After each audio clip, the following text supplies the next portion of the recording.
You probably noticed that there's two sequences of the gospel, as Deacon Randy reminded us.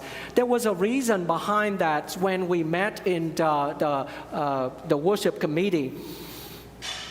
Because in the first part, you see three characters. And the first one was Mary Magdalene. She went into the tomb and saw the tomb empty. She left, ran back and told the disciples, and then Peter and the other disciple whom Jesus loved. They both ran to the tomb, but because the other disciple whom Jesus loved ran faster than Peter, so he arrived there earlier. And the second part, the second sequel, is the dialogue between Mary Magdalene and Jesus.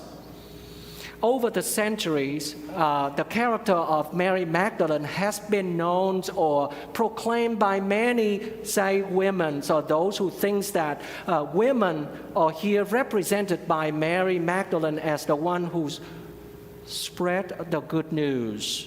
And evidently she did. On the other hand, there's a portrayal of Peter who went into the tomb, saw the tomb empty, but there are no actions. And the evangelists share with us that because they had not believed or understand, they had not understood that Jesus would have to be raised again. So those two characters, one from Mary Magdalene, the other from Peter, give us different glances, different views into what faith is all about. And faith here, as we see, is not just seeing something, but believing in something that neither Peter nor Mary Magdalene has seen. Namely, believing in the resurrection. And this morning at the 5:30 Mass, our vigil Mass, for those who are not morning riser like myself, I would like to really, this was my first time, I would like to invite that next year, if we still do the same, to the same quality, I would like to invite you to explore how Epiphany, for decades now, celebrated or have been celebrating the Easter Vigil. But that's the point beside what I wanted to share this morning. Epiphany was blessed to have two catechumens who joined our Catholic faith through, first of all, baptism, confirmation, and First Communion. And then there were 6 others who were already baptized and then joined us to become fully initiated with confirmation and First Communion. So the total number was 8. But the 2 candidates, as I mentioned, none of them was baptized. So I wanted to use the image, or at least the example of these 2 candidates, Samin and Stephen, to put ourselves or use them and to compare, as you see, to bring us back to the time in which the gospel was written. Many believe that this gospel was written during the last decades of the 1st century, in which early Christians went through one of the severest persecutions by the Roman Emperor Domitius between the decades of 90 to 100. If that is true, give or take a few years, then the question now is how the message of Christianity, say, as Paul preached 3 or 4 decades earlier, that Jesus was raised from the dead, continued to ring in the ears of those who had never seen Jesus, who had never met Jesus. However, they come to believe in His resurrection, not in Him per se as a person, but in His resurrection. So I imagine the story of Samin this morning and Stephen, would be similar to Christians in the last quarters of the 1st century and on to our own time. So the question is, how can we human believe in something we have not seen?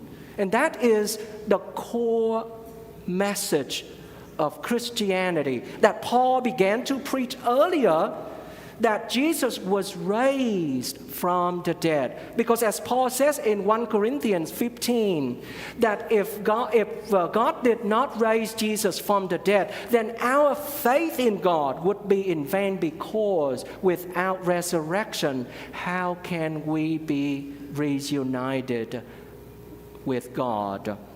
So the question here is not so much about Peter, as we see later on, tradition tells us, not through the New Testament, but through St. Ignatius, that Peter also, because of his faith in the resurrection of Jesus, later on, that he too went through persecution under the cross, being crucified on the cross.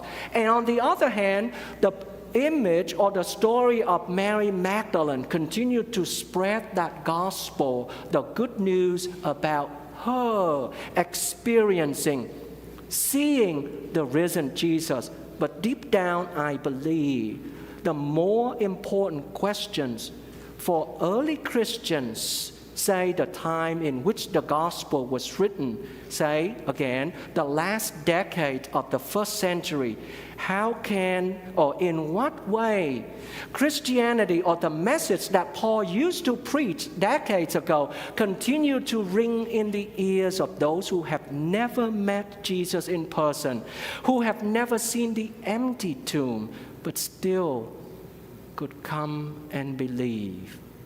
So this picture, I believe, that the disciple, the third character in the first sequence of our gospel proclamation today, rings or has most meaning to all of us.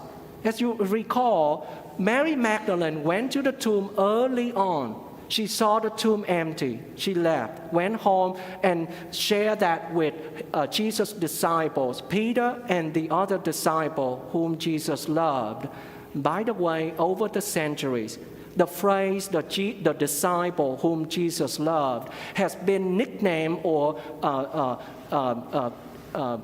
lovingly called the beloved disciple. These two disciples, Peter and this disciple, ran to the tomb. Peter arrived after, and the others arrived at the tomb, saw the tomb empty, not yet going in. There's a period here for development in faith. And then Peter arrived, he went in. The evangelist makes it very clear.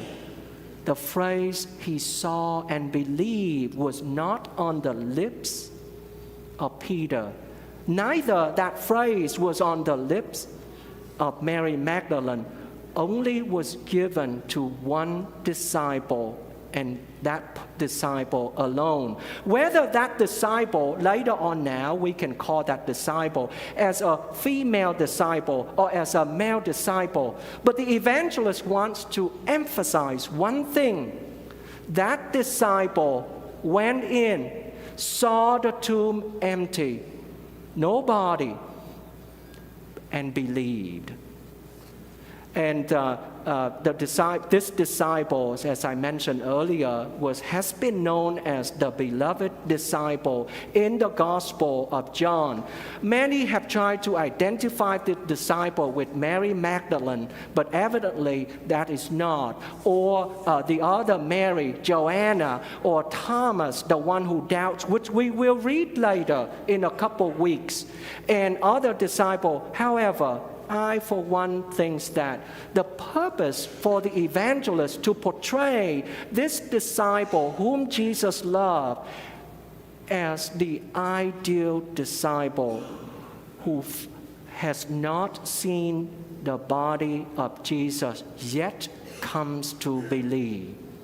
That faith and that confession was so important to Christians or those who believe in the time of persecution, not only to believe in the heart, but to be able to say to those who persecute them that I saw the empty tomb and believed. Today, as I mentioned earlier, We welcome two catechumens into faith. And I can imagine, or at least I try to imagine, putting myself in their thinking, in their reasoning. I have not seen Jesus. I have not seen the empty tomb, but I have come to believe in the resurrection. Because without resurrection, our Christian faith would have been in vain. The challenge for all of us as we continue over the years and year is that our faith in God, who raised Jesus from the dead, would not become so familiar. It should not be a routine, but it should be relived and re-experienced. How each and every one of us does so. The evangelist in this gospel tries to portray at least 3 different characters in the gospel today for us to follow. Sometime I believe we can identify ourselves to Peter, not yet believe in the resurrection, but later on with such faith that even to the point of being on the cross. Are we like Mary Magdalene? At one point, not yet believe, but after the conversation or the dialogue with the risen Jesus, Mary Magdalene becomes the one who brings the good news to others. Or are we like the disciple whom Jesus loved, who have not seen the tomb empty, the empty tomb, and yet have come to believe?